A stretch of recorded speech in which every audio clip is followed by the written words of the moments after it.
How valuable or important is the big data, let's call it revolution? How important is that to driving the innovation agenda? I mean, from a government point of view. Well, big data is an area of intense interest in government currently. Definitely it's going to be a source of many innovations, we think, in the very near future. I don't know that I've seen big changes and big solutions coming out of big data currently. It's still more an area of interest and research rather than something that's become part of the mainstream.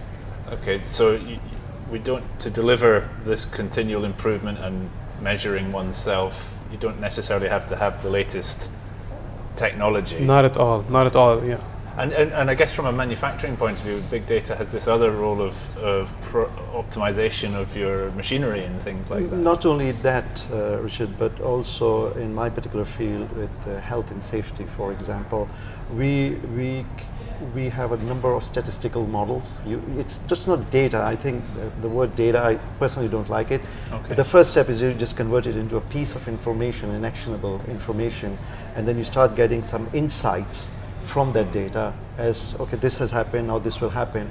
And from there, you go one step further where you can actually have foresights. So if something happens, you can act. If you are an expert of your field and you have this large amount of data which is properly analyzed, you can actually start making prediction. For example, we are looking at our health and safety data. We can actually almost go to the departments and division and we say, look, this is the trend, this is the way it is. I think we need to have a look at that.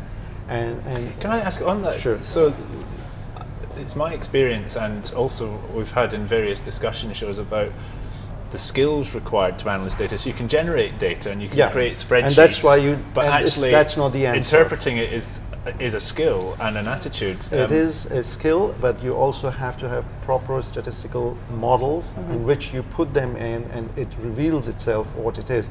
For example, GE does that because we want to go from a reactive to predictive. I mean, most modern cars, and you can quote me on that, like the S-Class Mercedes, from 2003 models onwards, it can actually predict before an accident actually happens. And it can actually adjust itself. What is it relying on? It is relying on the data collected by its all sensors, how the maneuvering by the driver, how he's braking, how he's accelerating. We all in our businesses have this data available to it. And it's not just interpretation, it's taking to the next level from getting some insights, which is the yesteryear's thing, getting into the foresights. I wondered, so Suzanne, your job title has talent management, I think, in it. So in terms of skills, where I'm driving at with this line of questioning is getting the value out of that data.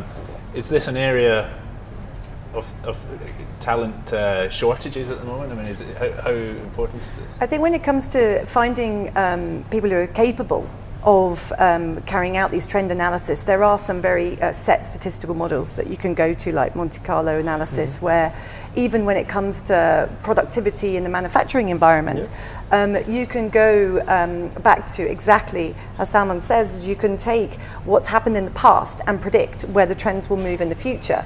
But the key for HR and for talent management, I think, is that you know where also you may have risk and how you can mitigate that risk. And with innovation, it doesn't come risk-free. And having reliable data in order to guide your decision-making and in order for your employees and your leadership to guide their decision-making, you can then at least take considered decisions. So when you're looking at what is that next innovation, how much investment am I going to put towards this potential groundbreaking leap innovation, you can almost have a set of predictive analysis to say, well, then my return on investment should be X amount over a period of time. But I think when it comes to talent as a whole, the talent is there, but also I think people often disregard the talent that's within their ranks and the capability of people within their ranks to learn these skills. There is a tendency to say the grass is greener. And, absolutely.